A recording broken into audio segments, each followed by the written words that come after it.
Jamie, welcome to the show. Thank you. Thanks for coming. No, thanks for having me.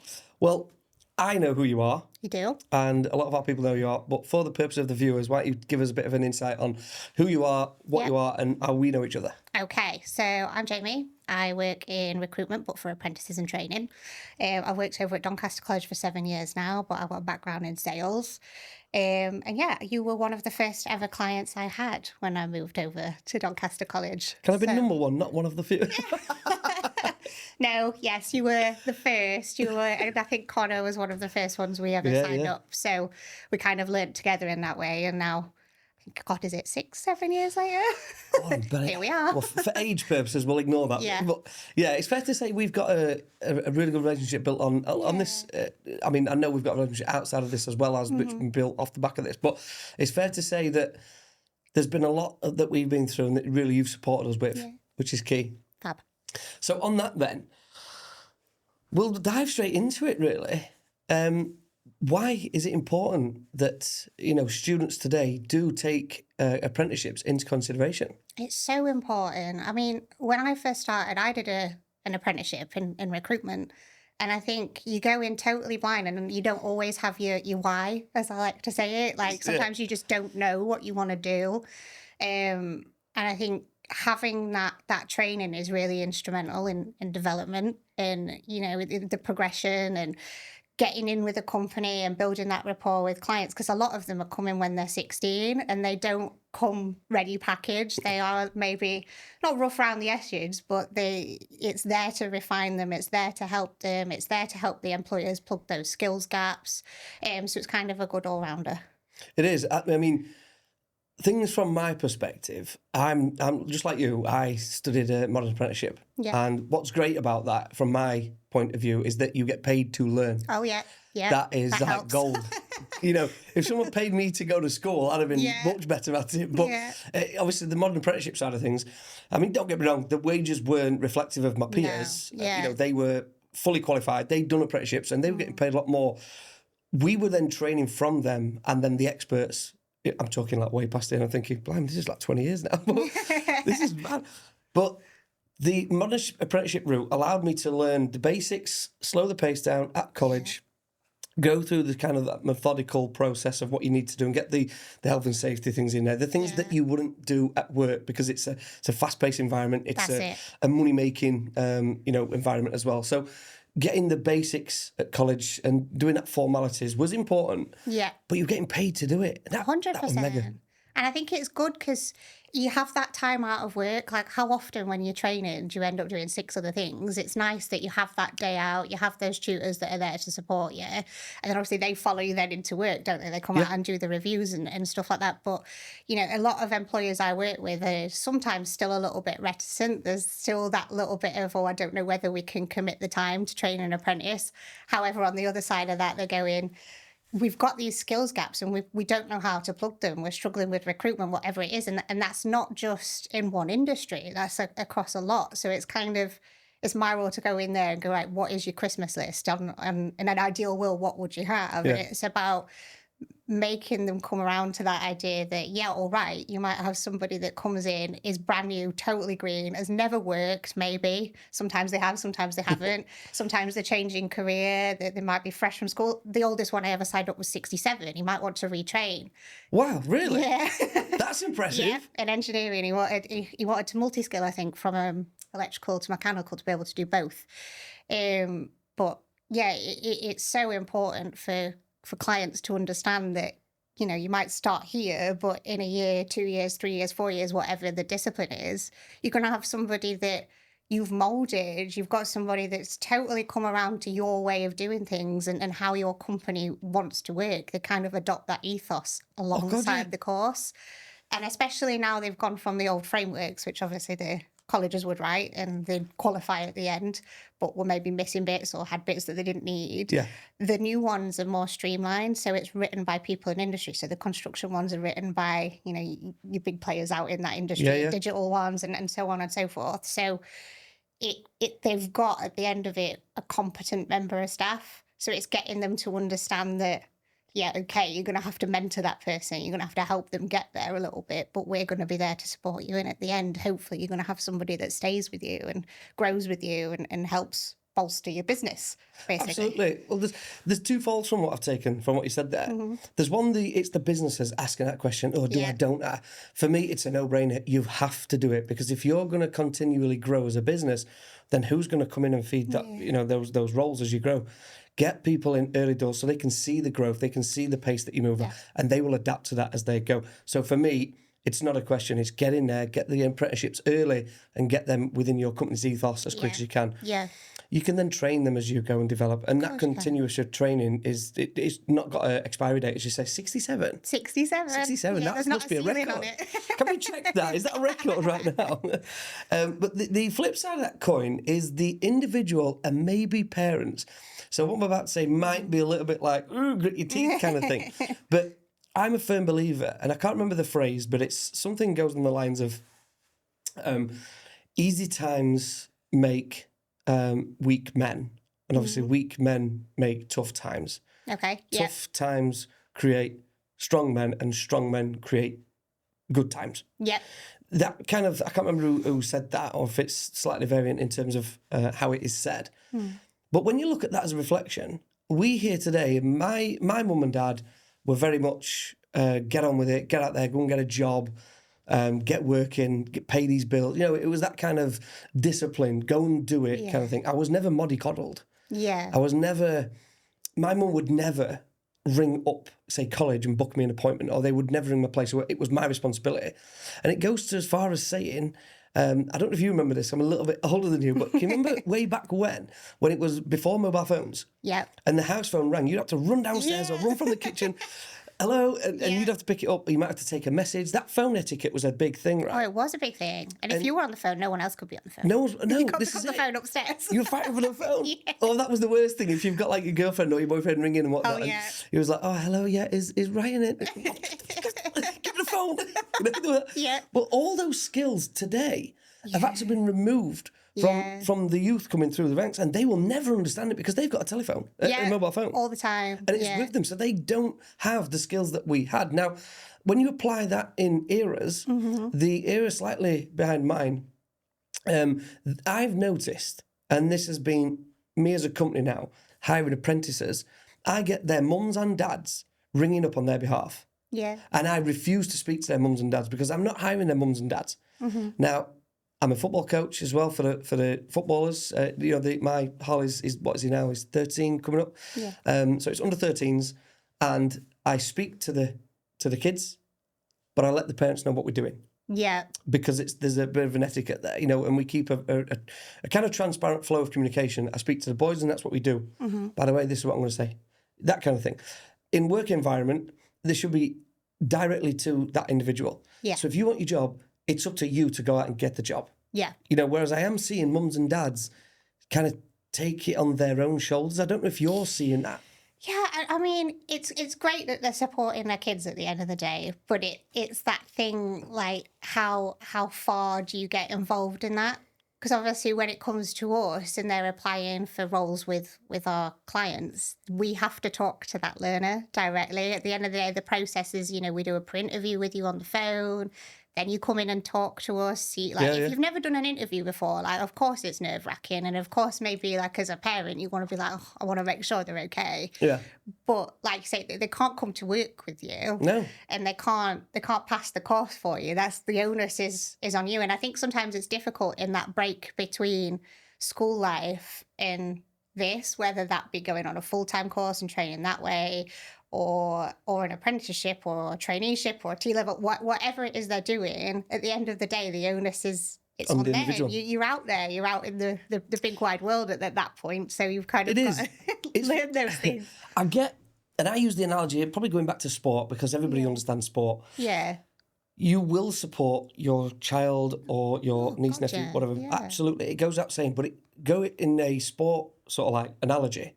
You support from the stands. You don't go onto the pitch and play for them. You know, and this is the biggest thing, you know, you can connect dots if you do, and everyone knows everyone and everyone thinks they'll do a favour with someone. It's like, that's good. Make an introduction and then get out of there. Yeah. I mean, to be fair, the events that we do now, obviously we have the apprenticeship open nights over at the college and things like that. Yeah. And obviously the kids will come with their parents. That's fine. But a lot of the time and in more recent years, the parents are like, yeah, what do you want to do? And I'm like, you have to talk directly to that person, because they might come in and say, oh, I want to do engineering. I'm like, okay, well, what kind? There's this and this and this, and there's welding and electrical and mechanical, and there's so many different facets. And you see the light bulb go off. They go, oh, I'd never thought that there were so many different things. And then it's like getting to like I said earlier, finding their why. Yeah. Like, why do you want to do that? What is it that's going to give you that passion and that drive to go, I want to go to work and I want to train and I want to learn with that company and I want to grow as a person while I'm training. I mean, some people obviously go to uni and do that, and that's not for everybody. I mean, I went to uni and I loved it, but there wasn't this kind of infrastructure in place when I was at school. Yeah, a bit different, wasn't it? Yeah, totally. I don't think there was any emphasis on training within the workplace. I was very driven and pushed almost towards university, and that's great. Like, there's something for everybody and everybody trains differently, but I think when you get them talking in those scenarios and you one-on-one with that learner and they're like, oh, I've applied for this and I didn't even know it existed. Like, I think I recruited for an engineering design and drafts, which is the CAD stuff. And the applicants we got were like, well, so what's CAD? And we got them in and we were talking to them and they went out to meet the companies and they had the trial day and they come in and you can see kind of the light in them. Yeah, it's almost. like, wow, this is different. Yeah. So I think it's that's special. And I'm all for parents coming in and asking all the questions. Like, of course, they've got to know that what they're doing is right. And even if that means they're asking the questions going, right, we've got the information now. You go and sign up to that website. You go and look for that job. Like, you know, you're absolutely right. But don't you think that parents can have positive or negative, it could be both, but a significant influence? Oh, of course. And that can be dangerous, because as much as you might want the best for your child, and we all do, we all want the best for our kids, but they're their own people. Yeah. You know, you're not them, and they might have something completely different that they want to do, or a different direction. Some might want to travel, some might want to go the academic route, some might want to go the physical route, some might want to go sporting route. You know, you've really got to let them see all, and then dabble for a little bit. You might have 3 years dabbling at something and career change completely, and that is absolutely fine. It's not a waste. You've still experienced it, and you've ticked off something that you thought you might have, but you didn't. You can move like that, and that's not a problem. One of the biggest things that I don't like to hear about today is people say, I'm a failure. What are you a failure at? Well, I've given 2 years of my life to this and I don't really like it. Good. Yeah, great. Move to the next You've still one. learned something new. Exactly. You still have those experiences and you can still apply them going forward. I mean, like I say, like so many people come to us that sometimes 10, 15, 20 years into a career and go, do you know what? I really fancy being a digital marketer. Good. I've done this for several years. I want to do this. Yeah. I'm like, yeah, great. You know what you want. Why not? In a fast-paced world, we've got to be really understanding that you need to be able to pivot and move. Yes. Now, we've had this in construction. We've had with yourself, we had, I think there was George, there was Sam, there was all them, and they were pushed from their parents to be, I think one was a plumber and electrician. Yeah. They was with us for, 2 or 3 years, and then both came and said, listen, it's not really, for me. I didn't really want to do this. My mum and dad misunderstood what I meant. I wanted to be this instead. And they got, good, let's support you and make that shift across, because there's no point in doing this. It's unhealthy for you and it's unhealthy for the business. We're both invested into the wrong things here. And let's pivot and move. And with both of them, they to us were success stories because they came through, they studied really, really hard in terms of the college, the academic stuff, and then out on site, and they were fantastic tradesmen. They were shaping it to be something really, really brilliant. But morally, they didn't really want to do that. No. But they've experienced something. They've not wasted any time. No. They've learnt camaraderie. They've learnt the team bonding. Yeah. You know, they've learnt about hard work and graft, getting up in the morning, being on time, punctuality. And that's half the whole battle, thing, isn't it? Of course it is. It's always something we ask, can you get there? Do you know that you have to be there for 7 a.m? Are you honestly. okay with that? If not, let's look at something else. Do you know, I'll take you back to my first apprenticeship. And I remember Nick said to me, and this was Doncaster, and I still let him in, I'm going to be a professional footballer. Yeah. No one's taking it away from me. I am going to be a professional footballer. And my dad said to me, listen, I get it. You're good at football. You're probably going to make it, but just get a fail-safe. Yeah. Go and get a trade, because no one can take your hands off you. Go and get a trade behind you, and you can do it at the same time. And I went, fair enough, I did that. So I did. I had 3 jobs at the time. I worked at Dome as a bit of a flexi hours. I worked at local home base in a hardware store kind of thing, selling. It was more like retail and stuff, but I had my own little tool eye, so I felt a bit in charge. And I then got an apprenticeship at Nick at Bespoke Joinery up in Selby. Oh, yeah. And because it was Selby, Yeah. he said to me, look, we'll pick you up at 5 a.m, not 5:01. If you're not there at 4:45, waiting, Yeah. we ride past you. We don't stop. If we see you, keep we'll going. stop. And all I had to do was get out the house, walk probably 500 yards to main road. That's all I had to do. And I would have never been late. I had that fear of embarrassment of being late and missing it. And I weren't there. I was a failure. Today, kids take it for granted that, it don't matter. I'll sort it out. Who's bothered? I'll get another job if they sack me. So what? Do they know who I am? And you just think, flip that round, kids. If you were going to be the employer, do you want that kind of attitude working for you? And this is what I said to you earlier about, like, is it been instilled with the way we've mollycoddled our children today? Yeah. We have to be a little bit more understanding and say, no, look, it's your responsibility. So we speak to our plasterer, Steve. Steve's knocking on a bit now, but his son, again, Stevie, he's been with him since the age of 14. Wow. Yeah. And now Stevie's son, Stevie, that's three Stevies. 3 Stevies, as confused as it can be. He's now 14 and he is now coming into the trade. Yeah. Steve once said to me, you need to capture them at an age before they've formed opinions. Yes. Because once they start and form opinions, that's it. To unwind them, it's difficult. So our experiences of apprenticeships have been very similar to what he said. So we've now taken the view of going, hey, can we start and capture them at an earlier audience and make the awareness and say, hey, now's your time to start exploring. Don't wait till you're 16, 17 to explore. Start and get your education on options from the earlier ages. Yeah. And we've done this now with Ollie, as you know. Yes. Yeah. So Ollie is currently at Hayfield School. He's actually been on a pod with us. We've had him in. Yes, I saw. His journey. Yep.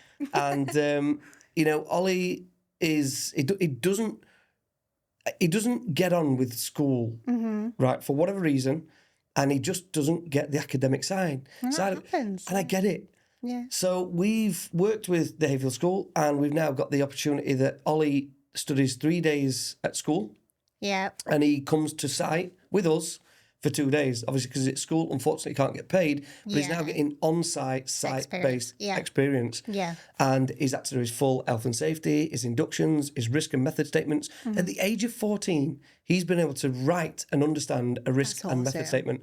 I didn't touch one until I was about 17, 18, Yeah. when I was at college. Yeah. So he's now, he's ahead of the game. And I'm thinking, well, hang on a minute.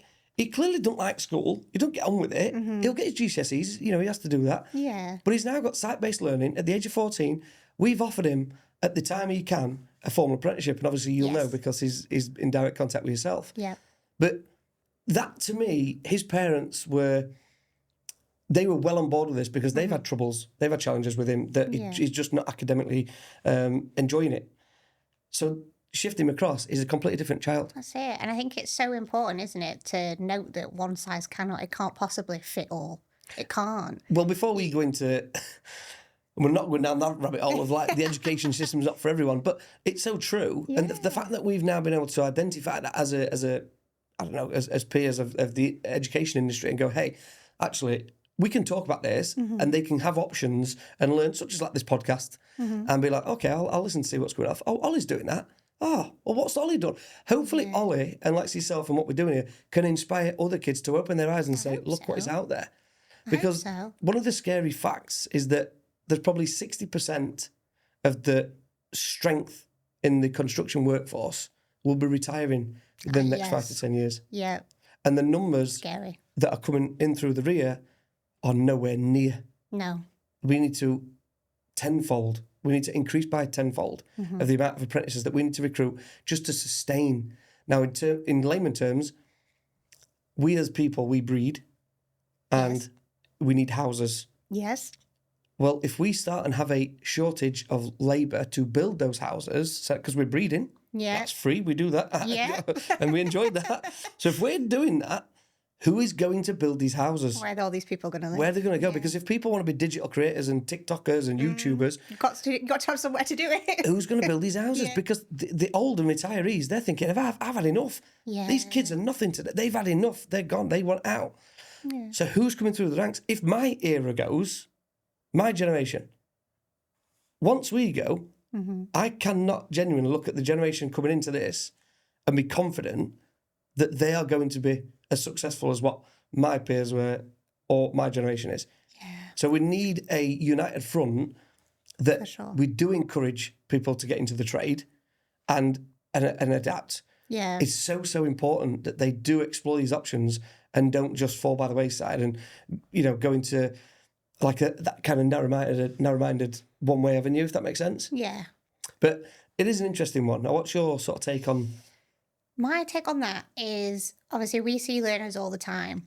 Yeah. And a lot of them will come to... I mean, look, like, we get completely varying degrees. I mean, everybody or every second learner we speak to wants an apprenticeship.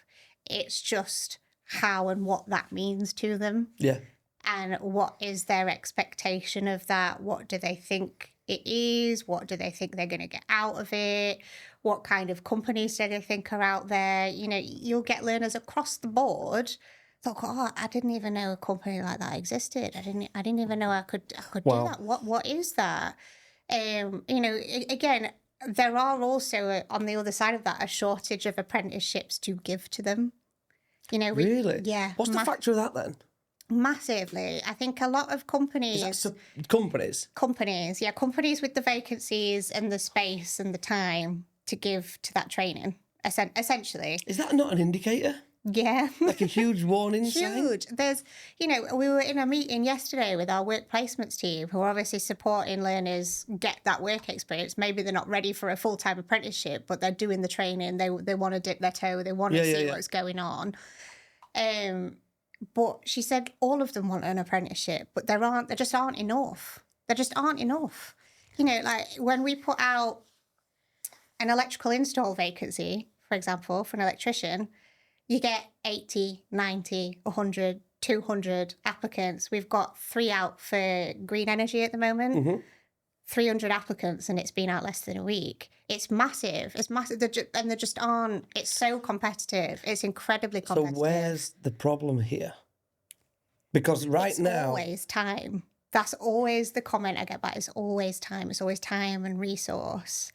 And affordability sometimes. Having the learners on board, taking time out of work, taking time out of daily duties to train and mentor this person. For some really small companies, so for some one-man band bricklayers, it's really difficult for them to, if they've always been a sole trader, sometimes the hiccup is, I've never had to set payroll up before. I've never had to do that. And sometimes it's good now because obviously we're here to be able to guide them to do that kind of thing, or we can support them all the way through. But there is that reticence, like, do I take the lead? Can I afford to take this person on? Or a lot of the time it's, what if I take somebody on and it doesn't work out? It's all of it comes under the umbrella, I think, of the fear of the unknown on both sides. I think employers are like, what if I do this and it doesn't work out? And I'm like, and the learners are like, what if I do it and it's the wrong thing? And it's kind of what we were talking about earlier. It's how you change that way of thinking. It's how you kind of get underneath that and go, right, well, you're telling me that, for example, your company really struggles to keep people, or once they're trained, they're going to your competitor. Like, why is that? Like, what can we do? What kind of training packages? What kind of skill sets can we help add? Is there like a succession planning thing that you have in place? If not, can we help you do that? And for learners, it's just capturing that why. If you're on a full-time bricklaying course and you hate it, and it's really not what you want to do, come and sit down with us. Let's look at the other options. Let's look at other trades. Well, Let's this comes look at down other to apprenticeships. a lot of people, and I know this, people believe the grass is greener. Oh, I've done it. Yeah. And what you end up finding, there's no loyalty. And because there's no loyalty, the companies are then putting up the wall because they no longer trust. They've been burnt, their fingers burnt. It's like, well, why should I? I'll protect myself. And then when you look at the economy, which we're definitely not going down that rabbit hole, No. but everything's getting more expensive. More expensive. So materials are, your bill to operate are, your fuel prices, everything's getting more expensive to run. So therefore, the margins to, It's difficult.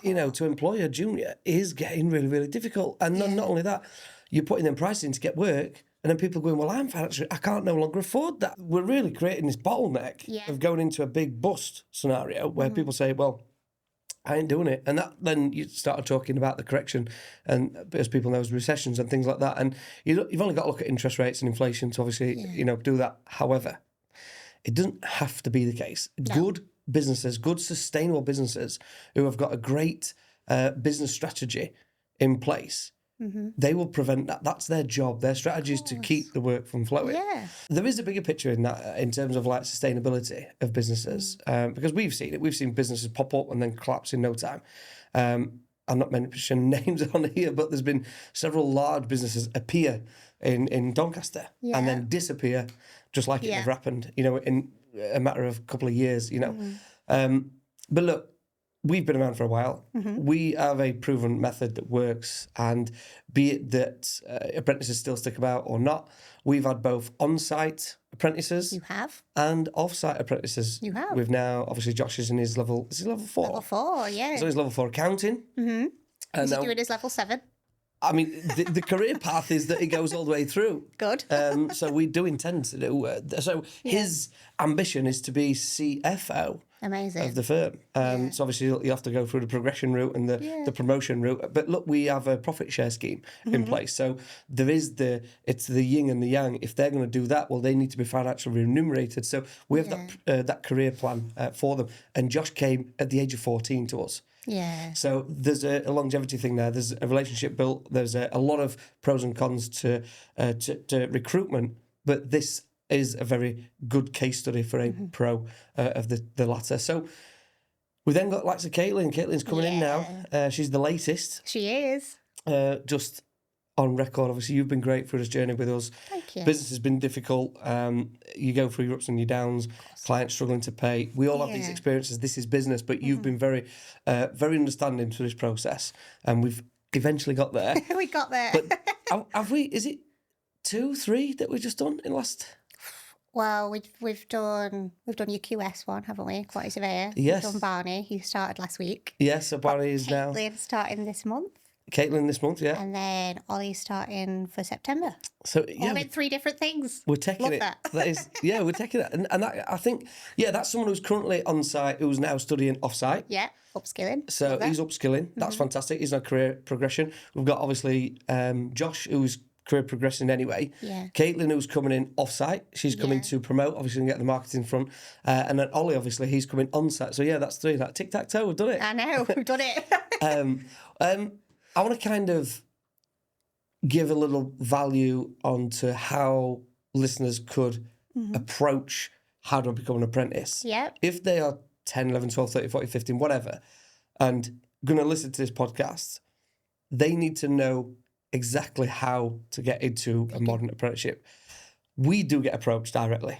I'm sure you do. One thing that we do is we'll invite them through to have a chat, but we'll instantly refer them back through to college, because it's college where, here's a spoiler alert, we are going to be very, very biased to get people to come and get a job with us. Because we want good quality people with us. 100%. Yeah. If people are going to have a lazy attitude, then you may as well not apply. Don't even bother messaging us. We'll just say no to you. If you can't be bothered to get out of bed and get to work, don't even bother. But if someone's going to be very willing, just like Caitlin was, she got on the bus, she was straight here, she did the do, she was very keen. That was a huge positive for us. Yeah. But if someone's going to message and say, I'm really, really interested, a bit like Ollie, really interested, I really want this. Yeah. What do I do? Where do I go? Who do I speak to? They were adamant. They were hitting that button, boom, boom, boom, I want to see. We'll bring you in. Yep. We do want good people, and we'll try and nurture them. We'll try and offer what we can. but we will be transparent and say, we might not be the best for you. Yeah. And we have people ringing us saying, where can I be an electrician? You know, we refer them to local. We actually refer to Peter Fowler's because we've worked with Peter Fowler's. They've been long-standing. They're a local business and they're very good local business as well. But more importantly, we'll refer back to you. So it's probably better off coming from you. What should someone who's procrastinating, be it parents or potential student, what should they do if they're looking to go into a modern apprenticeship? Okay, so I keep mentioning this, but have your why. Even if it's a semi-formed idea that I want to be have an idea of what you want to do, where you want to go. Even if you've got no idea what that means at this stage, maybe look at companies in that industry, because not all, like you've just said, not all companies in that industry are the same. You might want to be a welder, for example, but one company you look at just is not for you, and maybe you don't match their values and you don't match their ethos, but that one's the one, and that's the one you want to go for. So there are a few ways you can do it. I mean, obviously we're here for support, and you can always approach our team. We've got a lovely lady in the team called Louise. She's our apprenticeship support officer, and she's everything student. She's out in the community, she's out in schools. So the likelihood is, if you're a learner in Doncaster, Rotherham, Scunthorpe, you're going to encounter us at some point, because she's always in assemblies, and she gives that kind of front-loaded information to them from year 9, year 10. She goes and does the lunchtime cafes. So these are all things we're put in place, like you say, to try and capture them a little bit younger. We never had that. Yeah, she's cracking. We love her.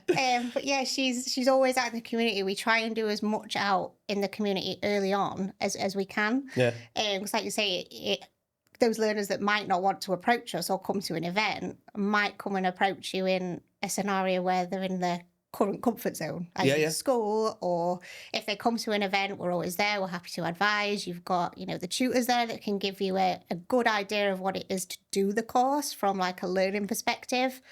But most of all, get on, I'm not trying to plug it, but get on the Find an Apprenticeship website.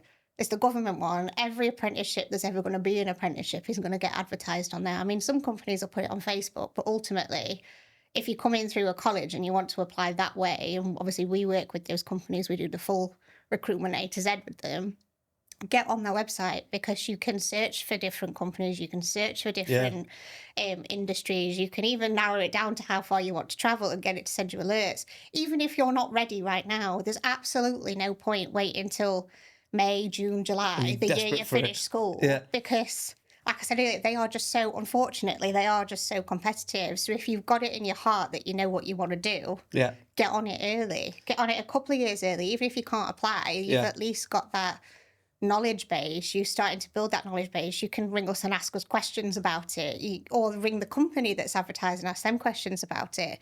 We always say to them, like, the best pairings we get are because somebody's gone out of their way, like you said earlier, to message somebody. I can complement that in many, many ways. And I'll add to it, from our perspective, we might put a job advert out. But look, you need to realise, if we're a construction company, we focus and specialise in construction. Yeah. We do not specialise in recruitment for apprentices. Nope. So we heavily rely on our partner at the college, and especially you, Jamie, to guide us really and say, hey, we'll tell you what we need, what we want.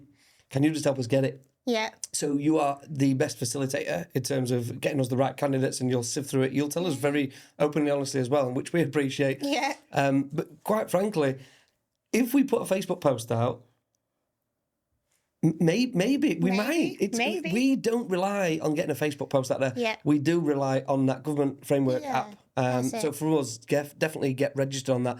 Even if you're just going to learn and sift through it. Yeah.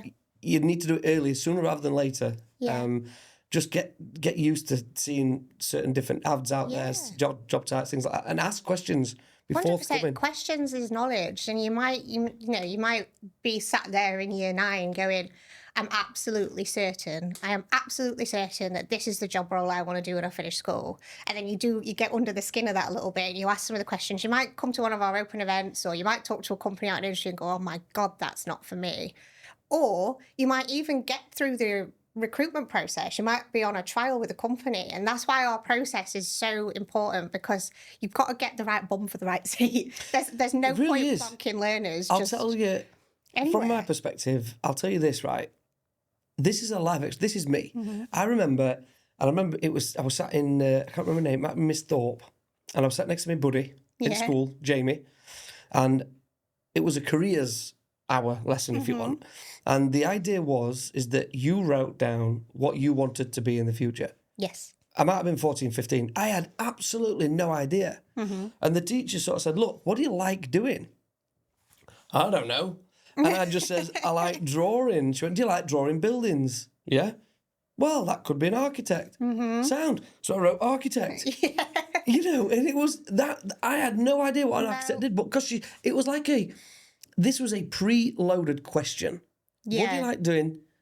She made me think about what I like doing. Okay, great. Well, do you like drawing? Do you like drawing buildings? Why didn't she say, do you like sport or do you like construction? Or, you know, it's a different question. Look, I'm not blaming what was said in there. The system needed to change from way back when I was at school to what it is today. I'm pretty sure it has. Yeah. But I wrote down, when I was about 14, 15, architect. I had no idea what an architect was. I do now. We work with them. That's good. You know, but I'm a bit concerned if not. Yeah. But it is so funny that from a young early age, you might think, and you will not know what you want to do. No. But that is the time to concentrate, because it could be that career-defining moment where if you do know, you could be procrastinating on it for 2 or 3 years and exploring different ideas. Especially with social media now, you can really start and envisage what you could do. Start and ask questions while you're still at school. What's this do? What do you do there? Oh, what's it look like? How does your work pattern look like? Can I travel while I work? Can I go to sporting events while I'm still at work? Those are the questions that you need to be answering, because that will set you up for the rest of your life. Of course. And there's absolutely nothing wrong, like we've said earlier, like about having an idea and it being the wrong one. You just there's power in not knowing sometimes. Absolutely. Like, because that you're an open book there. You can kind of go and absorb loads of things and go, well, actually, maybe that was wrong for me, but I've just heard about this, and you've gone and you've done the trial, or you've met the company, or you've come and met with us, or whatever it is, you've gone, that's it. That's it. That's what I want to do. And then it's great because obviously, especially with your construction and engineering ones, some of those are 3, 4, 5 years long. And you see them at the other end and they've completed and they're going on to their HNC, their HND, they're progressing, and you think, oh my God. Why can't I saw you when you were 16 and you've done it. Yeah. No, it is good. It's good. But look, I think my sort of like parting message here is, the earlier you do it, the better. Oh, yeah. Yeah. You know, don't sit there reading, listening to podcasts. Do that first, but then take action. And also don't be scared of doing that. Oh, no, God, no. No one's going to bite you because you've asked a question. If anything, some people are going to be happy you've taken an interest. Even if it goes no further than that, you've gone and you've gained another little nugget of knowledge. How can that be bad? Well, you're right in your why. If someone knows their why do you want to do it? You know, it needs to be deep, that. You know, because if you're going to do this, you're going to dedicate a lot of time to it. You know, you've got to know why. There is nothing worse, and we've had this, there's nothing worse than someone turning up to a building site to give it something and then realise, oh, I don't really want this. You've not only wasted your time, but you've wasted our time as well. It's like, look, try it, stick it out. It's not... No 2 days are the same on a construction site, and in most businesses. You know, don't you like plumbing? Fine, change, be a sparky. Don't like that? Fine, be a bricklayer. Go through them, because they are just all different. Have a go, yeah. It does not matter what you do in life. You need to enjoy it. You need to have fun doing it. There'll be tough times, and there'll be great times in all businesses. Of course there is. So for me, my party message is get your education early in terms of learning about what you want to do. Yes. And then ask questions, take action. Knowledge is power. It is. Well, listen, thank you very much for coming today, Jamie. No, I'm sure we can do this again. First ever podcast. Is this actually your first ever? Yeah. Oh, man. Another first? Another first. So Every in 6 years' time. Day. Well, we'll probably get you back in, actually, because we'll talk about... Anytime. We could use Caitlin's as a great progression point on, hey, this is what happened. By the way, she is 16. 16. She's 16, and she's very, very willing. She's already had a job. Yeah. She's moved that job now. She's come across to us. She's terminated on good terms. And she would already committed into 3 different, was it A-levels, was it? Yeah. 3 different A-levels she was doing. I mean, wow. Yeah. For starters. But then she's pivoted. Yeah. So let's do that, and let's update on the next podcast. Let's do how that. that's going. Let's have Caitlin on. We should bring her up. In fact, we're definitely doing it. Bring her Let's bring her up. And on that note, thank you very much for coming through, and we'll look forward to the next one. Fabulous.